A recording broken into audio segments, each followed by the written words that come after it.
I'm Angelo Batio, and I want to talk to you about arpeggios, arpeggio shapes, and how to use sweep picking to accomplish this.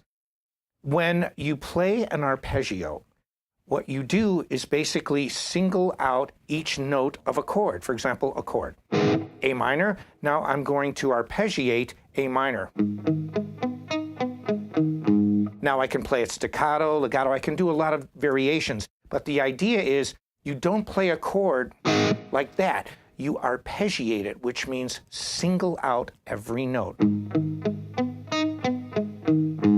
Now, there's an example where I'm going to show you a little later where you can take a broken chord, arpeggiate it, but use a sweep technique. And this allows a guitar player to literally play keyboard-style riffs. When I first started playing arpeggios, I did not know the term sweep. In the Chicago area where I grew up, we used to call them rakes because we always thought that it seemed like raking leaves, the motion where you take your arm and you literally sweep it. You're raking. What I did for my very first arpeggio is I tried to create the sound of a piano, the sound of a keyboard. So I literally made the motion downward, then upward. Then what I did was, to make it more pleasing musically, I started adding extra notes.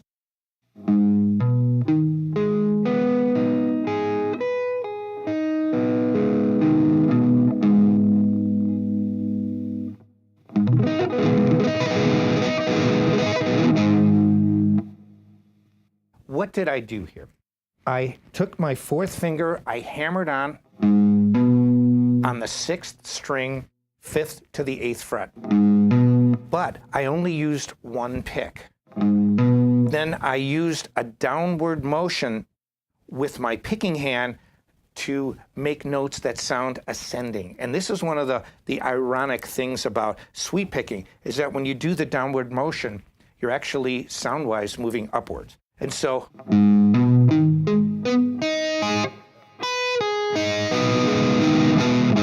and then when I get to the first string, I take my 4th finger, put it on the C, the 8th fret, then pull off to the A, and then I move my hand upward, sounding downward, back down to A. And this was really the very first sweep arpeggio I learned. I didn't have anybody to teach me. I play piano, and what I wanted to do is try to recreate piano sounds on a guitar. So I didn't have a guitar teacher to say this.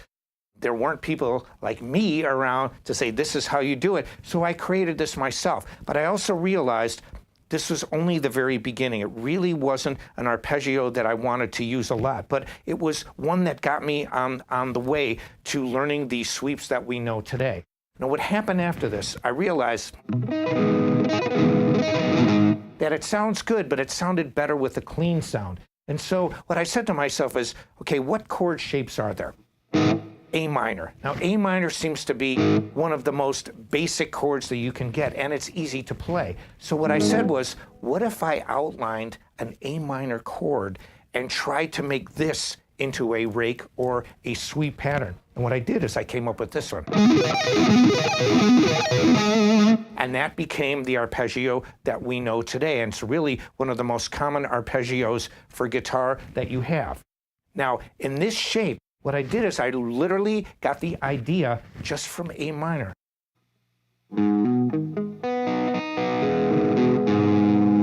Now, what I did was tell myself, well, that sounds okay, but if I moved it up an octave, then I can get a shape that's much more pleasing to my ear, plus it lends itself to this sweep technique. So here's what I developed from this basic A minor chord, an arpeggio.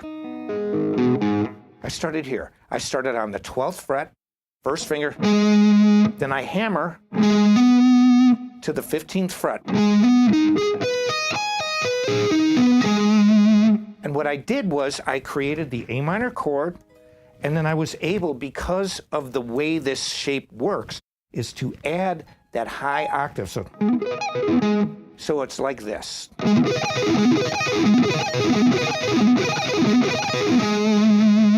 And what what I do is I start with this first finger on the 12th fret, then I hammer on, then I literally bar the next two strings and roll my fingers over. Then I go. Then I hit the high A, starting with an up pick, pull off. Now, one of the problems that a lot of guitar players have is when they play this, a lot of the notes in between the beginning, the low string and the high string, do not sound. And one of the reasons is it's almost a finesse move. When you bar your third finger, it's almost rolling your hand over to play. So for example, if I played it fast, you hear these notes go brrrr. That's what you want it to sound like. You want to think like a piano. You don't want it to go. But what I found is that many guitar players don't want to practice this slow. And I highly recommend when you play this, I'm going to play it slow. That's how I practice it. I literally played this arpeggio 1,000 times in one practice session just to get the feel of how it felt to play this.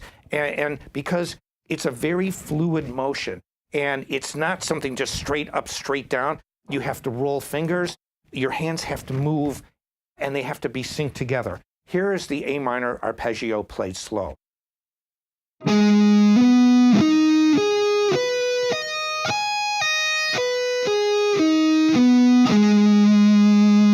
Now, when you play it at a medium speed, you can hear every single note. And that's the idea, because anybody can go, but when you play it and you have all these notes articulated, that's when you have a good sounding arpeggio and one that you can use in a musical context. So here is the A minor arpeggio.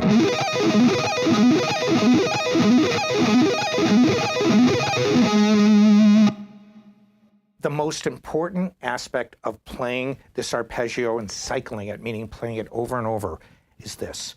When I ascend with my picking, and I ascend note-wise, when I go from the low A to the high A 2 octaves, I hit the A string, hammer on, then literally move my picking hand straight down, sound going up to the high A. When I hit that high A, I begin on an upstroke. So the A is on an upstroke, the high A, pull off, and then I end on C on an upstroke. But here is the crucial element.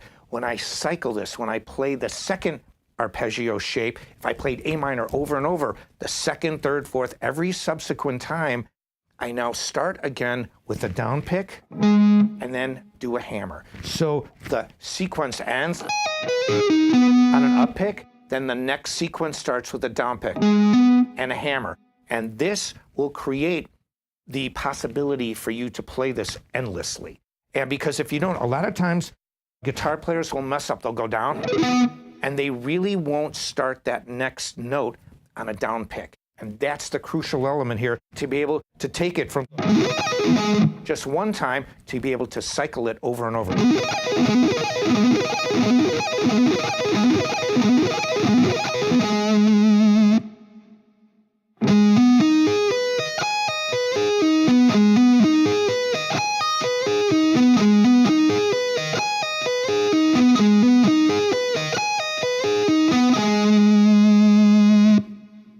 Now that you have an idea of what sweep technique is, I want to show you a different way to play the same arpeggio. I could call this an inversion, but it really isn't, because an inversion would be to start on the first note, on the third note, on the fifth note. This is a different way to play the same notes. When you have this shape, it lends itself very well to your fingers, to everything. But there is another way to play an A minor arpeggio starting on the same fret, but instead of playing it here, play it here. And this is one of my favorite variations of this. I love the sound of this arpeggio. And what you do is, instead of starting on the 12th fret with your first finger, you start with your fourth finger. And so I will play it slow, and so you can see the shape.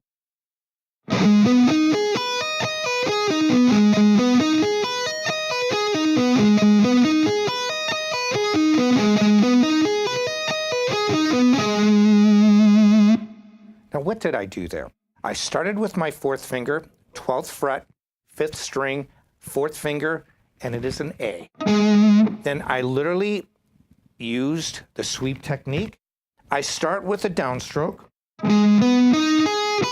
Then I start with an upstroke starting on the E on the 12th fret, 1st string, 4th finger. Now when I hit this E, I pull off to the C. Then I start the progression again.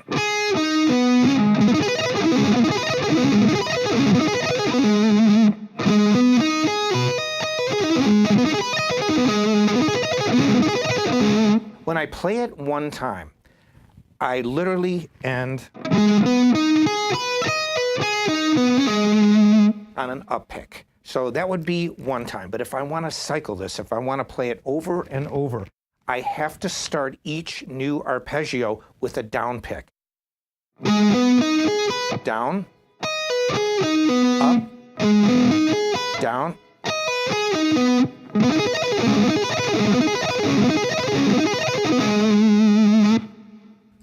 When I play this A minor shape and cycle it, playing more than one arpeggio at a time, playing it over and over and over, what I found is that many times the low A is hit twice.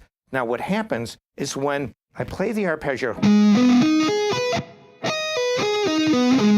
I will play it and literally using a downstroke to the C, then starting on an upstroke, hitting an E, pulling off, then back down to the low A, and then I start again. So the entire arpeggio is played rather than just ending on C and then starting it. So when you play it fast, you literally will hear 2A.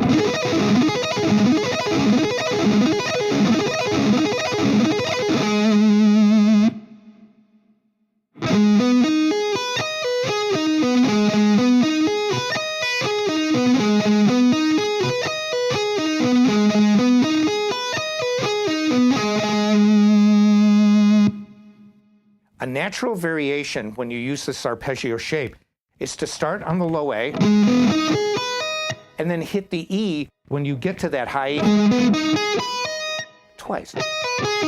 And what I do is I literally take the C to the E and hammer on and then pull up.